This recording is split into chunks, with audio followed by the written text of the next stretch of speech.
have my dear friend Enzo with us. Enzo is a cultural manager, an artist, an artisan, and a medicine maker. And Enzo has a very interesting story about the creative process. So that was my interest into having him on this video today. So welcome, Enzo. Thank you for joining us today. Thank you. Thank you, Gabriel, to be with me and to be together here to share this space. So, where this journey starts, I would say. Well, yeah, definitely. You have a very interesting story from your past life in Europe. You were a photographer. You were doing crazy things like that story you told me about Senegal and how that was probably your first encounter with this ritual world, and then how you came to Ecuador, and it's from there to here there's a big transition. So I would love us to guide us through that story if you can. Sure, I will guide you. I will guide you through this little death story. I would say, happy death story. Good. So well, it started many years ago. That was over 6 years ago now, and I remember being in this transition of shooting and working in Ecuador for a documentary, and I remember coming here the first time, falling totally in love with this country, and I was like, there is definitely something strong for me here. And but at the time I was a little bit energetically blind, I would say. Okay. And I kept working and moving to London, getting into my rat race life, I would say. And at some point I remember traveling to Senegal for this documentary I was shooting in another situation, and I remember getting in touch for the first time with this energetic world experience, which at that time I was pretty ignorant about it, and I actually thought somebody had done some witchcraft on me because I accessed the place where some ritual had been done, and in that case I was like, how did you realize that happened there? well, I arrived to this place and there was feathers, pieces of bones, glass, there was stains of blood on the floor. Okay. So I was like, okay, this place doesn't sound good to me, doesn't feel good to me, I'm gonna leave. And the moment I left, I carried on with my work, but that same night, I just received this very strong fever. And I started shivering all night. And then when I woke up in the morning, everything was fine. Okay.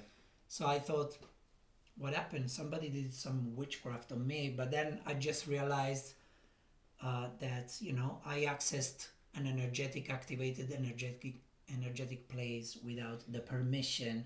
But you realized that years later. Years later, at that of moment, course. you were like, "What is happening here?" Definitely, I definitely understood that like 5 years after that happened, because I was like, okay, now I get it. That wasn't witchcraft. That was accessing a place without permission and presentation and offering. And that's called in Spanish rebrote energético. So, that was the first time I got this kind of approach. And then when I arrived to Ecuador, very organically, through beautiful people, I could access and get invited to this Ahuacoya, Huachuma, or San Pedro ceremony, which is one of the ancestral plants that are used in the Andes. And I remember being in this ceremony, and I got to know this shaman, and from there, I would say everything was very organic in the process of being gently absorbed by this world of the energies and the rituals and the ceremonies. The cosmovisions. The cosmovision of the Andes and the cultural way of living, because I always say the medicine world is not only rituals and ceremonies, is also... Yeah, the philosophy, the way of living. Is the full immersion of yourself into this culture. And so the specific way I got to this is because when I arrived to Ecuador the first time, that was 2015. And I went into an art gallery. I remember accessing this space with so many beautiful pieces of art, and there was a collection of six ceramic plates that I really loved. And one of them was my favorite, and I wanted to buy it, but it was a little expensive, so I had to leave it there. But then I remember that 5 years after, when I get invited to this Awakoya ceremony, at the end of the ceremony, the Taita was giving us the cleansing before leaving the place. And I remember opening my eyes during the cleansing, and I see this plate just in front of me. I was kneeling on the floor, and I see this plate, and I was like, it was the same plate what is so going years on? ago. And so the shaman who gave us this ceremony, who served us in this ceremony, he was the person who painted that plate. And so all of a sudden, all the pieces of the puzzle got together. I understood that life was talking to me 5 years prior to that moment, and I wasn't listening. As I said before, I was energetically blind, I would say. So, well, here we are now, because then I spent 5 years with this shaman, which I lovingly call mentor, brother, father, and then I've been assisting him and learning about all this world. Taita Alejandro. That's his name, right? Taita Alejandro Ayurio. I know that he had a lot of impact and influence in your life, so if you can sum up, like, what exactly he taught you? Because, like, he left, and then you were gracefully transitioned into this place of, like, okay, now I have the baton, I gotta keep passing that wisdom. So if I know that probably you learned so many things, but if you have to sum it up, what would that be? Sum it up, I would say he's never been a teacher, he's always been a mentor. And the difference is a teacher tells you this is like this, and that's how you repeat it, and a mentor says, I do like this, you find your way. Right. So I could learn a lot of stuff thanks to him, but always with complete freedom. He wasn't strict at all, and this is now the way I bring into the world. You know, I love when people learn and do things from a relaxed freedom point of view. Right. So I learned a lot from him. Of course, I learned how to cook certain remedies and medicine. I learned perfume making. I learned how to make certain, I would call them ancestral instruments, which can be musical and non-musical instruments. And I've also learned a lot of the cosmovision of these lands, of these places, which are the Andes and the Amazon. So he always would say, culture is like a poncho. And the poncho is made of a lot of threads. And each thread can be pottery, can be instrument making, can be raising kids, can be learning about the stars. And medicine is the whole of the poncho. You don't have a whole without the culture, right? Without the threads of a culture. And the same, you know, you always need the whole of the poncho in order to immerse yourself in this world, right? So that you can wear. Otherwise, you would just have a blanket instead of a poncho. That's a great analogy. That's beautifully put. So I want to talk about creativity, because when I see you, I hear about you and your story, and I see you working, for me, I'm like, this guy is refined, dude. You're doing everything with a lot of love and attention, and I can see the creative expression through your tools. So how about if we start from, tell me about the white ass. The white The white ass. The white which we have one of your white ass. This was a gift from you to me some months ago. But yeah, we'd love for the viewers to know what this is, first of all, and the process of creating this, and also, like, why did you start making this? Why did I start? So the waira is a beautiful instrument. It is used for many reasons. It can be gifted when you receive all the kindness and gentleness from somebody who's handling you the waira. So it is a sign of total respect for the words and the truth you speak to the world and to yourself. So people sometimes they can give you a waira for this reason, as a gift.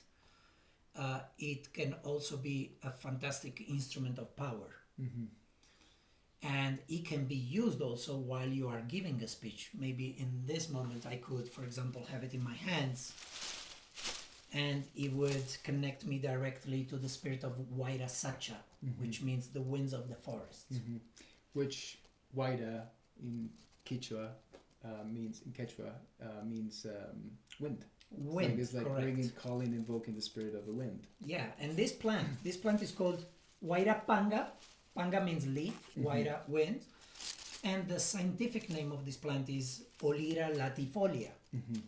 So this instrument, I started making it when all of a sudden I found myself flying out of the nest. Uh-huh. And that includes using the wind mm-hmm. as an element, speech. Right.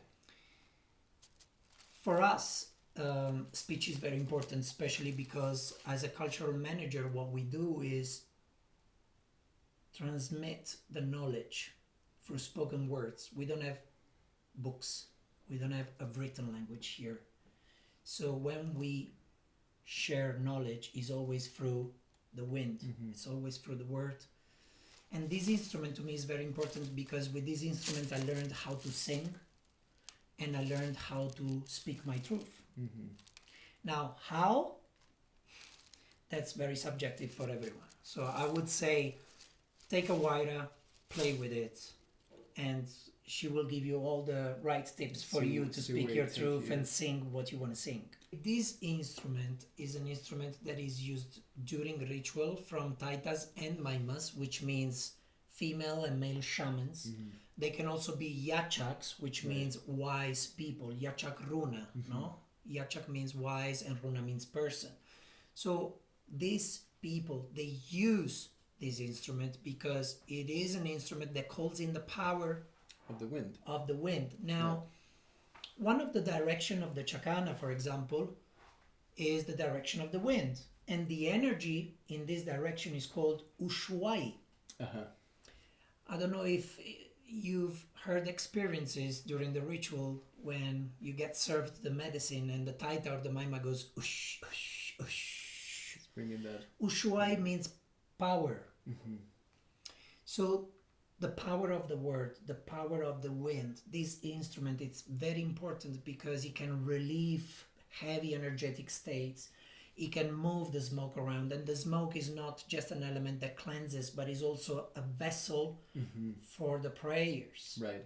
The vehicle for the prayers, yeah. So this instrument is actually very important because it's not used only for cleansing. It's mm-hmm. also used for accompanying singing prayers, sure. and to also accompany the words when there is problem solving or discussion in the tribe, right, in the community. So I would even say like it's just great even to calm down and regulate your nervous system by just like yes, you stay in that vibration. Totally. Such a beautiful sound. It relaxes you. When I was in my transition of from an assistant to a cultural manager, meaning I was flying out of the nest where I learned all that, I found myself that I had to start my wind. Mm-hmm. I had to start the relation with the wind, with the singing, with the voice, with speaking, with explaining things. Communicating.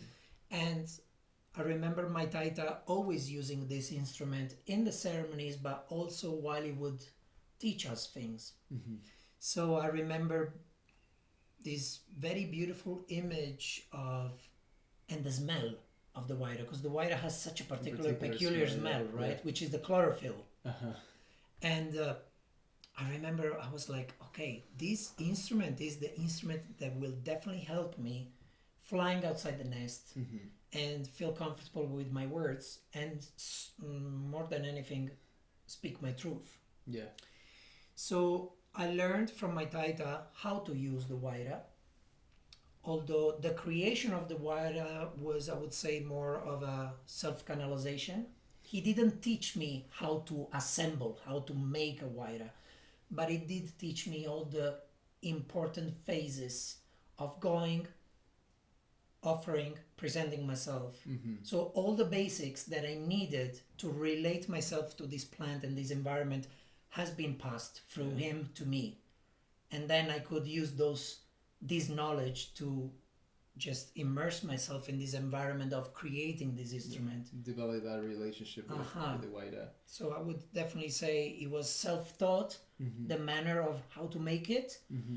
But definitely I received all the knowledge from my Taita so that I could relate myself to the environment and the plant. And what are the roots of the Waida? I mean, we know that traditionally it's used to invoke the wind.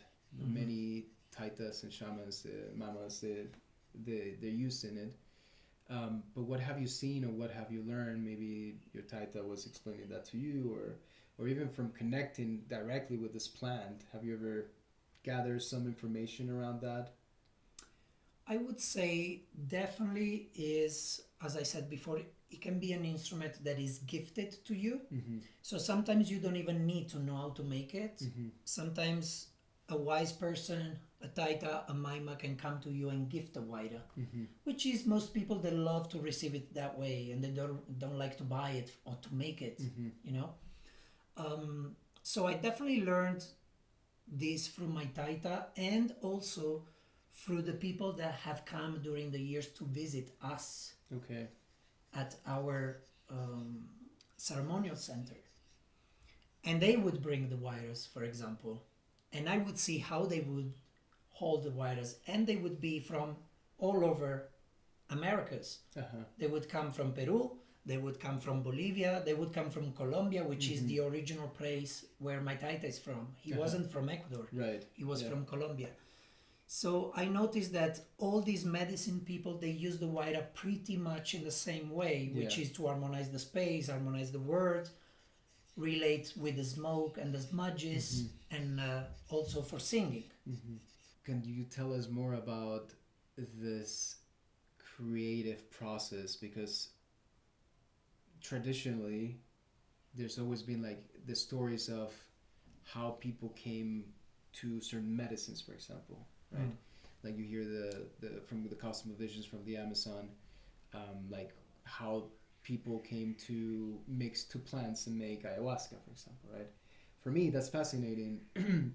It's very related to the creative process, like being able to be empty in a way so we can really listen and allow the spirit of a certain thing, like a plant, the wind, the water, right? Like inspire you and talk to you and be able to manifest something into the material world, right? So can you tell us a little bit more about how do you normally get inspired? Not only when you've made Waidas, for example. I know that you make also other instruments and tools, like the curipes, which don't people who doesn't know what a curipe is is a tool to apply and serve rapé. And rapé is a sacred snuff, is tobacco. And we'll probably have a different occasion to talk more about rapé in these medicines, but you have beautiful instruments. So I'm very interested in to know how the creative process is for you. It comes from emptiness, absolutely emptiness. Like for me, creation comes from a fertile emptiness. That's how I like to call it. Because everything that I need to create, it needs to pass through me.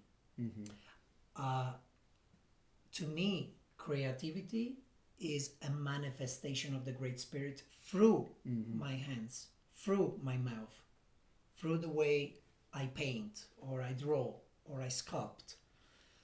Now this is my personal, the way I feel it. But so my approach to creativity, going to the point of what creativity is for me, is to create a fertile emptiness so that the Great Spirit has all the necessary space within my body and mind and spirit to go through and manifest. This is definitely how I feel creativity within myself. Have you noticed the change? Because I know in many ceremonies, and also from my own life, like I've experienced the same thing, how the ceremonies of the plant medicines, they've been they've been great allies to help us catalyze, you know, into a more creative self. Like, what has been your experience with, for example, your Wachuma ceremony? Like, do you have any moment where it clicked for you, where the medicine in the ceremony you found yourself like singing or more inspired to explore a different creative discipline, for example? Well, I would say the singing in my life has arrived way later than my first ceremony. Like, it took me many years to become friends of my voice, with my voice. And I have to say thanks to the Waira for that. But I definitely would say plants, as you said, they are great catalyzers, great allies. And I have been able to work parts of my physical body thanks to plants, which were very constricted. I would say plants can help you not only release emotions that are stuck or energies that are stuck, but by doing that, they also move the physical body. So your posture suddenly changes. Yeah, definitely. The way you talk changes. And that adds up to the creative process. That's how I feel it. You know, I feel like plants are great allies because with their own spirit, they guide you through something that is as nature, which is functional. Nature is beautiful and functional at the same time. So I try to be as close to nature as possible. Yeah. Well, you said something very beautiful there, because I feel that has been also part of my journey of, you know, encountering these plant medicines. They become an ally, they become a vehicle for us to reconnect with who we truly are, which is like this process of removing everything that I'm not, you know. For example, with creativity, you know, when I first started my path with plant medicines, I mean, before that, I already had this passion for music and just expression, but I had to go through this journey, and that's where the plant medicines helped me so much to remove all this self-talk, the voices, you know, of like what I'm not, basically, you know, all those limitations, like I'm not a painter, I'm not a musician, you know, I'm not this, I'm not that. You know, I was like, wait a minute, what am I? You know, and for me, it was more like, I know I'm just part of nature, and I'm like a reflection of spirit, of God, you know. So it's more like, no, I think I just can remove all these limitations and I can do many things, you know. Do you ever had a similar realization, like when you talk about like being empty? Like, do you ever go through that process, or? Totally, yes. And that made me realize that I can be everything at the time. Yeah. At the same time, I can be able to explore things. Totally. I mean, that's actually what before would be a very overwhelming thought for me, and now is what makes me feel the most comfortable with myself. Yeah. The thing that I can be everything at the same time. But before was like, oh wait, everything? That's a bit heavy, right? It's like, and now it makes me feel very light. Yeah. That I can be everything at the same time. Yeah. Which brings me to the next thing, is that we're going to be collaborating with you and our dear friend Ariana. Can you tell us a little about Creative Alchemy? Well, the name is actually Alchimia Creativa, no? Because it has an Italian name. Which, okay, just I love it. I love it, no? I love it that the name is an Italian name. Yeah. The actual name was actually created by Ariana.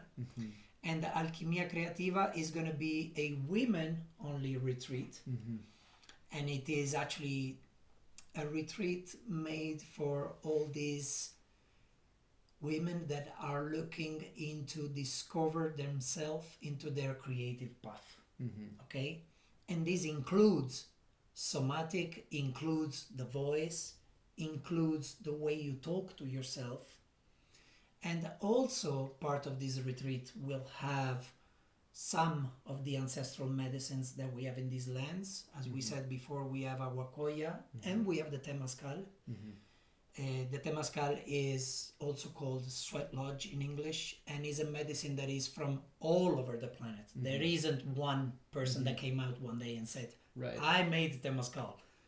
is from many cultures. Practice, yeah. So I would say this retreat will use all these instruments to make the women that will feel the call get closer to their creative process. And this will be through different tools, right? I would specify that this is not only a medicine retreat. It is a retreat that includes in a part medicine. Yeah. But calling it a medicine retreat, it is not the way. No, I think it's more around the topic of creativity. And I think, it's just the other way around. It's like, it's a retreat that we're going to be exploring the creative process, and we're going to be using plant medicines as our allies, as a vehicle to help us release any blockages and be able to reconnect more with our creative expression, right? We will be using the cactus medicine of Huachuma, San Pedro, or Aguacoya. Has different names depending where we are. And this is the medicine that mostly holds this masculine energy. As is a cactus, it holds the energy of the sun. And so this is the plant that mostly we will use in this retreat because of the capacity of this plant to help you externalize emotion. And I think creativity, part of creativity also goes through externalization, right? Yeah, so when you want to create something, in order to create it, there is an embryonal state right inside, but at some point this embryo has to come out. Yeah. So we will be using this medicine in the process of the creation. The roles we will be sharing in this retreat between Gabriel, me, and Arianna are very different, I would say. I personally feel like conducting more the space of culture and context, create culture and context, tell stories, because this is what I love to do. And then there is Arianna, which works more on the somatic side and the circle and the word side. And then Gabriel will be also I would say Gabriel also will work with me on this contextualization of the retreat and the culture, but at the same time Gabriel will be taking care also of the ceremonies and the ritual that we will be doing together. So I think we're such a beautiful team. There is also Raquel. She will help us actually to transmit what we've been feeling in this retreat into clay, into ceramics. So we will be working with her onto this aspect of the creation. Yeah, just to add to what Enzo just said, you're going to be coming to the Valley of Longevity. We're going to grab you by the hand. You're going to be eating organic, nutritious meals from the farm. We're going to go for hikes in the waterfalls, spend a lot of time with nature, and we're going to go and place offerings and ask for permission to the sacred mountain of Mandango, which is the protector of the valley. And we're going to be also doing all this work around the Chacana, which Enzo will be guiding us through that. Can you share a little bit more about the Chacana? Of course, thank you very much. So basically, I like to call this Chacana or Andean cosmovision symbol. I like to call it a compass for life, because really what I've learned along the years in these lands and from many wise women and men is that this Chacana is a symbol for the harmony of life. And so what makes me more happy than anything else on this planet is that I can share this knowledge with you all. And that will be so beautiful, because we can relate then, thanks to this symbol, we can relate to the elements, the energies, and we can also relate to the stories, so that we create the context in this retreat. We understand where we are rooted, where we came here to learn, what we came to learn here, which is very important, right? And so the biggest desire we have in this retreat is that you go back home with stories. You go back home with settlement. You go back home with something that enroots you in your healing, in your process of becoming a better version of yourself. If this resonates with you, just click on the link below where you'll find more information. And so thank you so much for your